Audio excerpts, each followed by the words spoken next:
쉬운 경제, 살아있는 경제, 우리 집 경제 이야기, YTN 라디오 생생경제.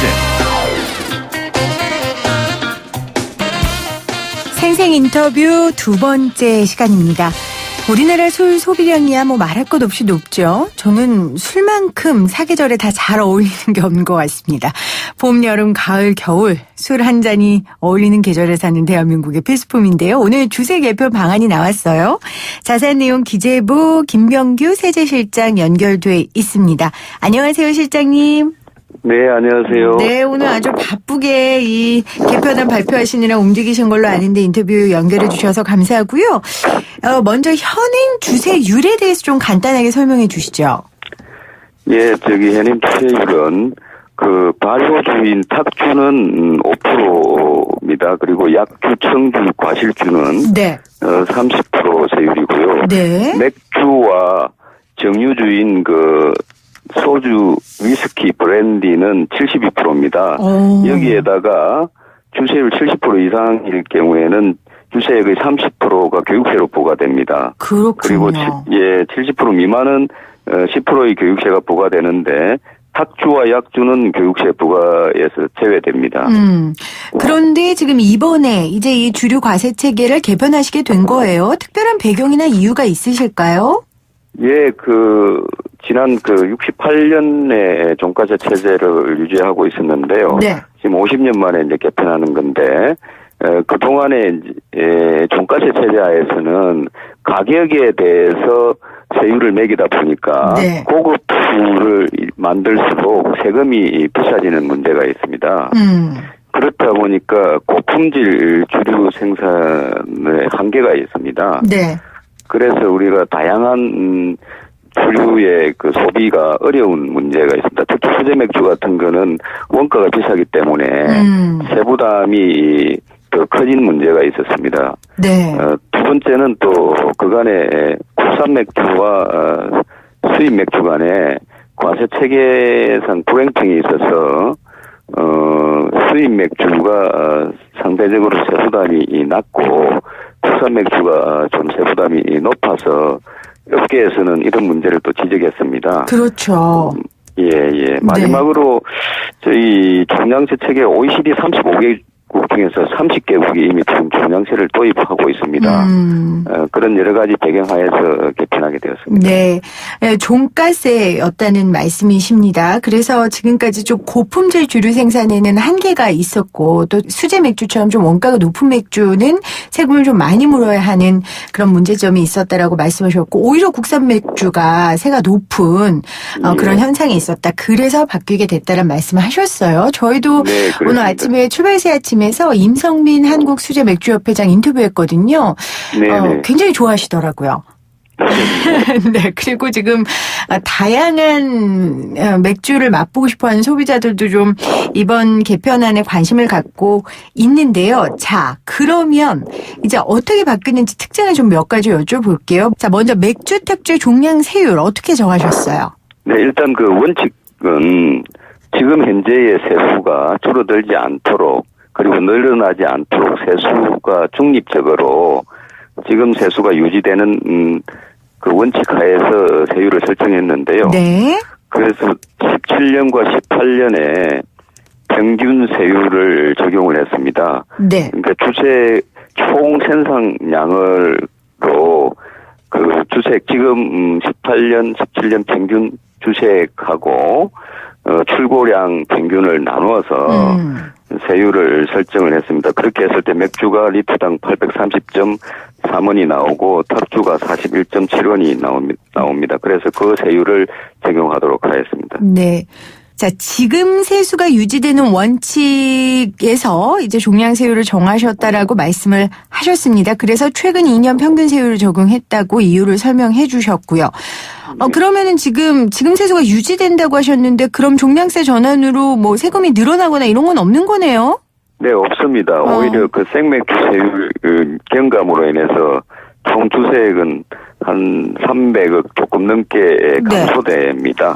감소되면서도 이걸 하시는 이유는 이제는 우리 수제 맥주, 우리나라 수제 맥주도 뭐 4캔에 10,000원 뭐 이런 것도 좀 가능해지면서 여러 소비자들의 선택권을 보장하기 위함입니까? 왜 이 감소되면서도 이렇게 개편안을 하시는 거예요? 예, 지금 이제 국산 맥주가 비싸다 보니까 생산 자체를 해외에서 하는 경우가 많아졌습니다. 네. 그래서 이 세계 개편으로 인해서 해외에 이미 나가 있는 생산하는 맥주도 국내로 전환을 하도록 하고, 네. 예. 그리고 수제 맥주가 또 다양화되고 활성화되면은 수제 맥주 업계가 상당히 일자리 창출에 많이 기여를 합니다. 그렇죠. 특히 10억에서 20억의 매출이 내는 그 수제 맥주 업계의 경우에 한 10명에서 20명의 인원을 고용하고 있습니다. 지금 수제 맥주가 굉장히 증가하고 있는데 앞으로 더욱더 수제 맥주 업계의 그 활성화가 기대되고 네. 이 일자리 창출도 기대됩니다. 네. 마지막으로 아까 말씀하셨듯이 다양한 주류 그다음에 고품질의 주류 생산으로 인해서 소비자 선택권이 넓어져서 소비자 후생도 증가할 것으로 기대를 합니다. 네. 그런데 이제 수입 맥주 좋아하시는 분들은 이렇게 종량제로 전환하면은 수입 맥주 가격이 인상되는 거 아닌가 이런 걱정하실 수도 있거든요. 네. 저희가 그 부분에 대해서 언론에서 많이 지적이 있었다는 걸 알고 있고 네. 그 부분을 많이 신경을 썼습니다. 전반적으로는 수입 맥주 전체적으로 세부담이 상승한 건 맞는데 일부 맥주가 종류별로 다 가격이 틀립니다. 네. 일부 국가의 맥주는 세율이 내려오고요. 개편으로 인해서. 또 지금 싸게 들어오는 맥주의 경우에는 세부담이 조금 하게 돼 있습니다. 네. 그리고 지금 국내 맥주 3사가 수입 맥주의 한 40%를 수입하고 있습니다. 그래서 그렇군요. 국내 맥주의 이번에 종량제 개편으로 국산에서는 이익을 상당히 보게 돼 있습니다. 그러니까 상호 상쇄할 수 있겠군요. 예, 서로 수입 네. 맥주하고 상호살세할 수 있기 때문에 네. 국내 맥주 업계는 가격을 인상하지 않겠다는 입장을 저희들한테 밝혔습니다. 네. 그리고 마지막으로 지금 맥주 시장이 굉장히 치열하지 않습니까? 그럼요. 그래서 아마 수입 맥주 가격을 쉽게 올리기는 어려운 시장 구조라고 지금 판단을 합니다. 네. 그래서 저희는 오르지는 않을 거라고 예상하고 기대합니다. 네. 오늘 오전에 발표한 주류 과세 체계에 대한 자세한 이야기 우리 김병규 세제실장께 들었고요. 자동차 개별 소비세 인하 연장 방안도 발표하셨죠? 네, 그렇습니다. 네. 이것도 조금 저희 소비자가 알아야 되는 거 몇 가지만 간단하게 짚어주시죠. 네, 자동차 개별 소비세 지금 인하 연장 조치를 했는데요. 네. 지금도 인하된 세율을 적용하고 있는데 지금 현재 자동차 업계가 상당히 어렵고 그 부품을 만드는 부품 업체들도 어려우기 때문에 네. 저희가 6개월 더 연장을 하도록 했습니다. 예를 들어서 2천만 원짜리 차를 사면은 세금이 한 43만 원 정도 경감이 됩니다. 네. 자동차 구입을 조금 더 활성화하도록 저희가 이번에 연장을 결정하셨죠. 연장 조치를 네. 했다는 말씀을 드립니다. 그러면은 이게 6개월 전에 하셨잖아요, 이미. 네, 그렇습니다. 그 이후에 좀 효과를 보셨어요? 보셔서 연장을 하시는 거예요? 아니면 효과가 없어서 조금 더 연장하시는 거예요? 효과가 일부 있었습니다. 네. 조금 있었고요.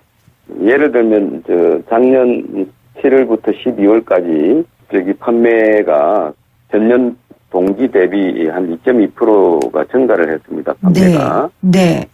그래서 저희가 좀 더 연장을 하도록 했습니다. 네. 연장한 만큼 정말 자동차 산업도 좀 살아났으면 좋겠고 소비자들도 여러 혜택을 받으면 좋겠네요. 오늘 마시는 술은 이 세금 개편안은 적용 안 되잖아요. 이거 아니고 내년부터 할 겁니다. 그렇죠. 예, 지금 네. 올해 법을 통과를 해야죠. 네, 오늘 또 당정협의회도 거치셨는데. 예. 그래도 기분 좋으니까 술 한잔 하셨으면 좋겠습니다. 네, 오늘 바쁜 가운데 인터뷰해 주셔서 고맙습니다, 실장님. 예, 감사합니다. 네, 지금까지 기재부 김병규 세제실장이었습니다.